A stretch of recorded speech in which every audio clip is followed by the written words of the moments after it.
YouTube page. Ladies and gentlemen, when I'm at the range and we're doing competitions, I get to see a lot of things that are probably not the best way to handle a weapon. And one of the things that I noticed the most was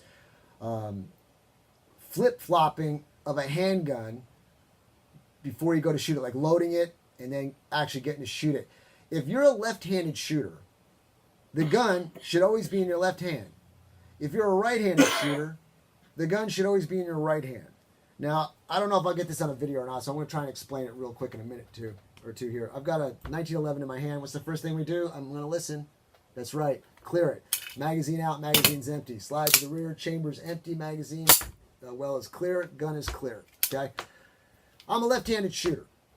If the gun is on the table and I'm loading the magazine and all of a sudden I pick up the gun in my right hand and I'm picking it up like this, and that is not properly, I'm holding it anyway but properly in my right hand, and then I load the weapon with the magazine and then I put it back in my left hand. Do you know how much time I just wasted? If I pick up the weapon in my strong hand, and I'm a left-handed shooter and the slide is locked to the rear, and I pick up the mag in my right hand, I wanted to talk about indexing too, but time is limited, so we're just going to stick with this. The gun is always between you and the threat.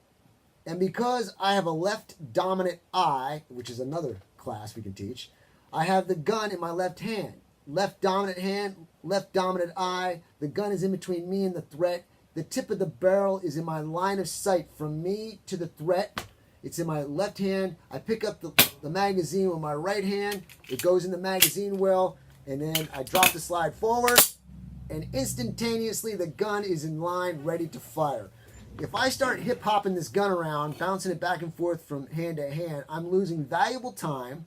It shows improper training, and it can just lead for a bad grip, which means your second or third shots will not be as good because the gun's bouncing around in your hand. So remember, if you're a left-handed shooter, keep the gun in your left hand at all times, finger off the trigger, muzzle pointing in a safe direction. Load it with your right hand. If you're a right-handed shooter, keep the weapon in your right hand at all times unless your arm is injured or hand is injured. Keep the muzzle pointed in a safe direction. Load it with your left hand. Get the gun ready to fire, okay? That's a quick tip. Write it down. Learn it. Try it. Practice it. Empty. No ammo in the room, okay? Now,